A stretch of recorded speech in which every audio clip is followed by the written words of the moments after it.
దుర్గం చెరువు పరిసరాల్లోని కాలనీలపై హైడ్రా అధికారులు ఫోకస్ పెట్టారు. దుర్గం చెరువు ఎఫ్టీఎల్ పరిధిలోకి వస్తాయని Amar cooperative society doctors colony, Kavuru hills లో నివాసం ఉంటున్న వారికి నోటీసులు జారీ చేశారు. హైడ్రా చెరువుకి చుట్టూ ప్రముఖుల నివాసాలు, ఎఫ్టీఎల్ జోన్లో నిర్మాణాలు ఉన్నట్లుగా గుర్తించారు. ఇక దాదాపు 80 నిర్మాణాలకు నోటీసులు జారీ చేసినట్లుగా తెలిపారు. శేర్లింగంపల్ల తహసీల్దార్ 30 రోజుల్లోపు స్వచ్ఛందంగా కూల్చివేయాలని నోటీసుల్లో పేర్కొన్నారు అధికారులు. ఎఫ్టీఎల్ జోన్లోనే ముఖ్యమంత్రి రేవంత్ రెడ్డి సోదరుడు తిరుపతి రెడ్డి నివాసం, సీఎం సోదరుడికి నివాసానికి సైతం నోటీసులు జారీ చేశారా లేదా అనే విషయంపై కూడా స్పష్టత ఇవ్వని అధికారులు నెక్టా colony, doctors colony, Amar cooperative society, Kavuru hills లోని కొన్ని నివాసాలకు నోటీసులు అందించారు. మాదాపూర్ లోని Amar society, Kavuru hills colony నివాసులకు హైడ్రా నోటీసులు ఇవ్వడం కాలనీ నివాసులు ఆందోళన చెందుతున్నారు. నేను అమర్ కోఆపరేటివ్ సొసైటీలో ఉంటున్నాను. మా లేఅవుట్ వచ్చి 1995లో అప్రూవ్డ్ అండి. We took permissions in 1996 and 97 and ఇల్లు కట్టుకున్నాము. అప్పటి నుంచి వీఆర్ పేయింగ్ ట్యాక్సెస్. మా ట్యాక్స్ వచ్చి 2000 నుంచి కడుతున్నాము. We have all the receipt submitted. And మాకు అర్థం కాలేదు, 2002లో 2004లో వచ్చిన వర్షాల వల్ల they are saying this is in FTL. ఇది ఎఫ్టీఎల్లో ఉందని చెప్తున్నారు, కానీ ఇది ఎఫ్టీఎల్లో లేదండి. మేము కట్టుకున్నప్పుడు ఎవ్రీథింగ్ అన్ని పర్మిషన్స్ ప్రాపర్గా తీసుకొని లేఅవుట్ అన్ని చెక్ చేసుకొని కట్టుకున్న బిల్డింగ్ అండి ఇది. There are so many loans కూడా తీసుకున్నాము. లోన్స్ కూడా అవైలబుల్ ఉన్నాయి. ఇన్ని రోజుల నుంచి ట్యాక్సెస్ కడుతున్నాము, ఇన్ని రోజుల నుంచి వాటర్ బిల్ కడుతున్నాము. రోడ్స్ అన్నీ ఉన్నాయి. ఎక్కడ కూడా వాటర్ ఆగకుండా పైప్ లైన్ సిస్టమ్ ఉంది. ఇప్పుడు గవర్నమెంట్కి నేను ఒకటే రిక్వెస్ట్ చేసేది ఏంటంటే, మీరు మళ్ళీ ఆలోచించండి. మాకు వచ్చిన నోటీస్ మీరు ఒకసారి మళ్ళీ ఆలోచించి, వాల్టా చట్టం కూడా ఎప్పుడంటే 2002లో వచ్చింది. మా బిల్డింగ్ 2000 సంవత్సరం నుంచి ఉంది. 1995 పర్మిషన్ మాది. కూలగొట్టడం అనేది ఎవరిదైనా జరగండి, దానికి ఏదైనా ఒక పద్ధతి ఉంటుంది, దాన్ని చూడండి. కానీ ఏదైనా కూలగొడతాం ఇట్లాంటి వర్డ్స్ వాడడం కూడా కరెక్ట్ కాదు. మన సొసైటీ ఎప్పుడు కానీ డెవలప్మెంట్ ప్రాస్పెక్టివ్లో ఉండాలి.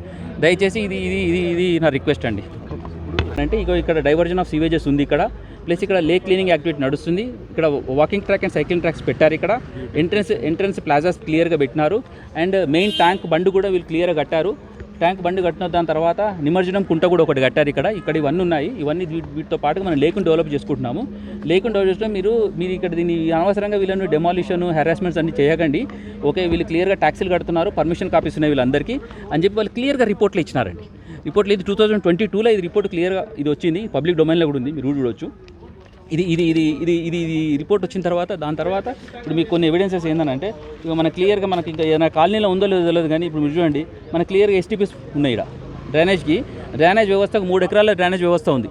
ఇక్కడ మీరు ఎంట్రన్స్లో ఉంటుంది డ్రైనేజ్. ఇక్కడ ఎక్కడైతే నాలా ఉందో ప్రతి ఒక్క చుక్క కూడా డ్రైనేజ్లో అయినాకనే ఏమైనా పోతే ఇంకేదైనా ఎక్కడన్నా పోయి కలుస్తుంది. ఇది క్లియర్గా డ్రైనేజ్ ఉన్నది.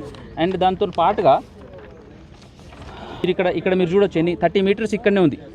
ఓకే, మీకు ఈ జాగింగ్ ట్రాక్ ఇవన్నీ కొత్తగా డెవలప్మెంట్ అన్నీ జరిగినాయి. దాని తర్వాత ఇంకొకటి ఏంటంటే నిన్నటి ప్రకారం లేటెస్ట్ న్యూస్ కూడా ఏంటంటే, కొంతమందికి ఎవరైతే నోటీసులో వచ్చిన దాని మీద కోర్టుకు వెళ్ళడం జరిగిందో వాళ్ళకి కూడా జస్టిస్ కోర్టు నుంచి కూడా క్లియర్ ఇన్స్ట్రక్షన్స్ వచ్చినాయి. ఇప్పుడు ఇలా గవర్నమెంటే వచ్చేసి ఆడ కేబుల్ బ్రిడ్జ్ కట్టింది, అంత పెద్ద కేబుల్ బ్రిడ్జ్ కట్టింది. దాని తర్వాత గవర్నమెంట్ టూరిజం డిపార్ట్మెంట్ బిల్డింగ్ కట్టింది. ఇప్పుడు ఎఫ్టీఎల్, ఇప్పుడు ఒకవేళ వాటర్ ట్యాంక్ అని అంటే అన్నీ కట్టినట్టే కదా, గవర్నమెంట్ కూడా కట్టినది. మరి ఇప్పుడు వాటన్నిటిని మరి తొలగించండి, మొదలు పెట్టండి ఉంటుందని చెప్పేసి ఏదో మార్కింగ్ చేసి ఏదో నోటీసులు ఇవ్వడం అనేది జరిగింది. ఇది కూడా కొత్త చట్టాలు తీసుకొచ్చిండ్రు. 2002 చట్టం ఏదో కొత్తది 23U కింద వాల్టా చట్టం కింద ఏదో కొత్త చట్టం 2002 పట్టుకొచ్చినారు. కంబైండ్ ఆంధ్రప్రదేశ్ ఉన్నప్పుడు ఒక చట్టం కింద చెప్పి వాళ్ళు ఏదో నోటీసులు ఇవ్వడం జరిగింది. బట్ ఈ లేఅవుట్ అప్రూవ్ అయింది 95 లేఅవుట్ అప్రూవ్ అయిన తర్వాత ఈ 2002లో అనేది అది కూడా ఒక పెద్ద question mark.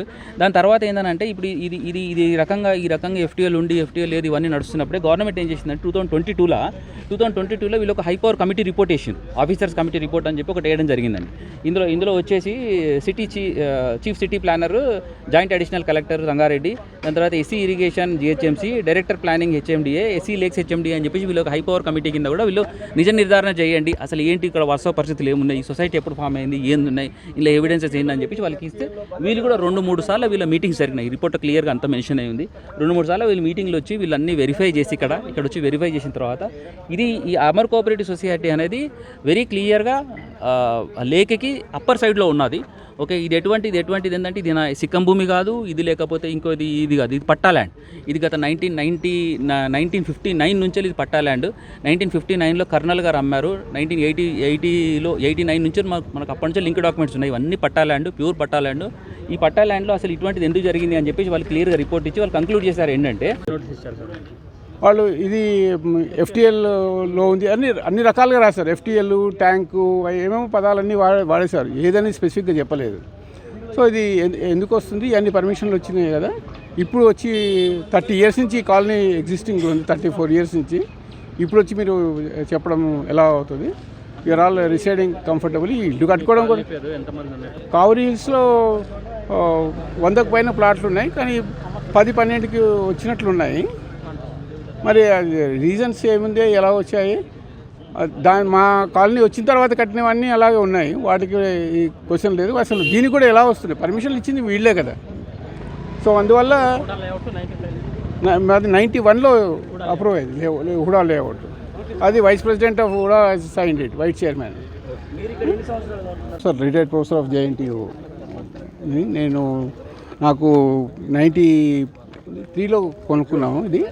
The layout society ఇది అప్రూవ్డ్ 91లో కూడా అది లేఅవుట్ అప్రూవ్ ఉండడం వల్ల కొన్నాము. దాని తర్వాత ఇల్లు కట్టేటప్పుడు పర్మిషన్స్ తీసుకోవడము జిహెచ్ఎంసీ నుంచి పర్మిషన్ లెటర్స్ ఉన్నాయి, కట్టడం అయింది. దాని తర్వాత even the occupancy letter certificate ఇచ్చారు. Next even the municipality water works వాళ్ళు డ్రైనేజీ వాటికి పర్మిషన్స్ ఇది ఇచ్చారు. అందరూ నిలబడి ఉంటున్నాము, living for last 30 years. So ఇప్పుడు వచ్చి 3rd ఆగస్ట్ డేట్ ఏదో తహసీల్దార్ వాళ్ళు వచ్చి వాళ్ళు అంటించిపోయారు ఇంటికి. 10th నాడు అంటించారు, డేట్ అది 3rd వేశారు, కానీ 10th కూడా 12th నాడు ఇచ్చారు. సో ఇది ఏంది అని చెప్పి మేము మళ్ళీ రిప్రజెంటేషన్ ఇచ్చాం. ఇవన్నీ ఉన్నాయి, why you given that it is FTL, ఇవన్నీ చూసుకోవాల్సిన బాధ్యత హుడాది, దెన్ హెచ్ఎండిఏ వాళ్ళది కదా. మేము కొనుక్కునే వాళ్ళకి మాకేం తెలుస్తుంది, ఇవన్నీ వాళ్ళు చూసుకోవాల్సినది. అండ్ ఇంతవరకు ఎప్పుడు నీళ్లు కూడా రాలేదు ఈ దానిలోకి. అందువల్ల దీన్ని క్యాన్సిల్ చేయండి అని చెప్పి లెటర్ రాసాం, తహసీల్దార్కి రాసాము, కలెక్టర్కి వాళ్ళకి రాసిస్తాం.